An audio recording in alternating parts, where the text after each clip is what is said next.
Hello everyone, I am Shaista Ansari and this is question number 7 of exercise 3.3 and this is class 8th maths. So in this question we have to given the adjacent figure HOPE is a parallelogram. Means इस question में हमें यहाँ पर एक figure दे रखी है जिसका name है HOPE एंड ये एक पैरेललोग्राम है. Find the angle measures x, y and z. तो यहाँ पर हमें angle x, y and z की वैल्यू को फाइंड आउट करना है. State the properties you use to find them and also हमें यहाँ पर इनकी प्रॉपर्टीज को भी लिखना है कि इन एंगल्स की वैल्यू को फाइंड आउट करने के लिए हमने यहाँ कौन सी प्रॉपर्टीज यूज करनी है. जैसे कि यहाँ पर ये एंगल x है, इस एंगल x की वैल्यू को फाइंड आउट इजी मेथड से किस तरह से किया जाए. सबसे पहले हम ये देखेंगे. तो यहाँ डायरेक्टली हम इस एंगल x की वैल्यू को फाइंड आउट नहीं करेंगे बिकॉज इस एंगल x तक जाने के लिए हमें नीड होती है तो हमें इसका कोई ऑपोजिट एंगल मिल जाए या फिर हमें इसका कोई एडजेसेंट एंगल मिल जाए तो तब हम इसकी एंगल x की वैल्यू को फाइंड आउट कर सकते हैं. जैसे कि यहाँ पर हमारे पास ये एंगल, एक ही एंगल में से ये 2 एंगल्स हो रहे हैं बिकॉज इसका एक डायगोनल जा रहा है पैरेललोग्राम का. तो ये जो 40 एंड z है ये अगर पूरे पैरेललोग्राम को यहाँ देखा जाए तो ये 40 एंड z ये एक ही एंगल में से 2 एंगल्स बना दिए गए हैं जिसमें से उन दोनों के दोनों एंगल्स में से एक को कर दिया गया है 40 डिग्री का एंड इधर की साइड में यहाँ पर z बना दिया गया है. अगर कोई पैरेललोग्राम होता है तो एक पैरेललोग्राम के 2 एडजेसेंट एंगल्स का सम 180 डिग्री का होता है. जैसे कि एक पैरेललोग्राम होता है, अगर हम यहाँ पर इस चीज को देखें तो ये कुछ इस टाइप की शेप में एक पैरेललोग्राम ड्रॉ हो रहा है.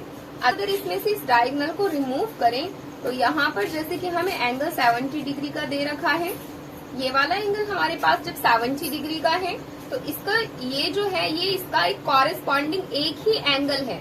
तो यहाँ पर इस पैरेललोग्राम के अंदर ये एक ही एंगल है जिसको 2 पार्ट्स में यहाँ से डिवाइड कर दिया गया है.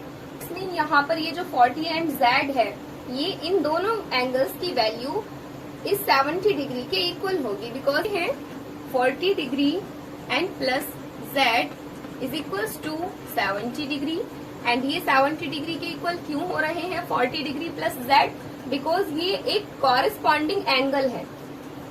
यहाँ लिखेंगे corresponding angles according to the corresponding property.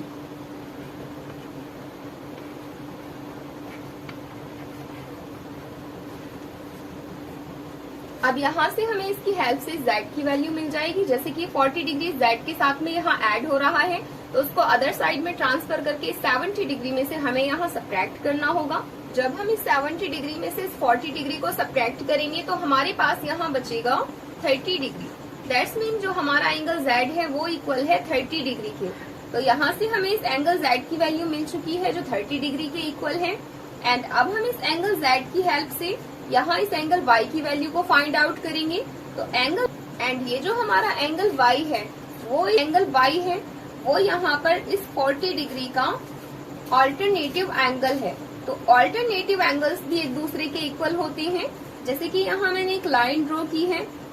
अगर इस लाइन पर एक एंगल इधर की साइड में है एंड इस लाइन का जहाँ पर लास्ट हो रहा है इसके लास्ट में एक एंगल इसकी जस्ट ऑपोजिट साइड में है तो ये इस सिचुएशन में जो 2 एंगल्स होते हैं ये एंगल्स ऑल्टरनेटिव एंगल्स होते हैं एंड ये एक दूसरे के इक्वल होते हैं.